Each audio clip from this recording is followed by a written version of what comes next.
అందులో ద్రాక్ష చెట్టు కూడా ఉన్నది. ఈ ద్రాక్ష చెట్టులో 360 రకాలు ఉన్నాయంట.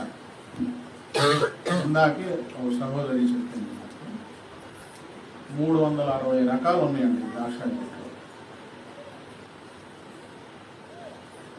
ఈ చాలా చెట్లు ఉన్నా దేవుడు దేనితో పోల్చుకున్నారంటే ద్రాక్షావళితో పోల్చుకున్నారండి. మనుషులందరూ ఏమో ఆయన్ని, దేవుణ్ణి దేనితో అయినా పోల్చుకుంటున్నారు.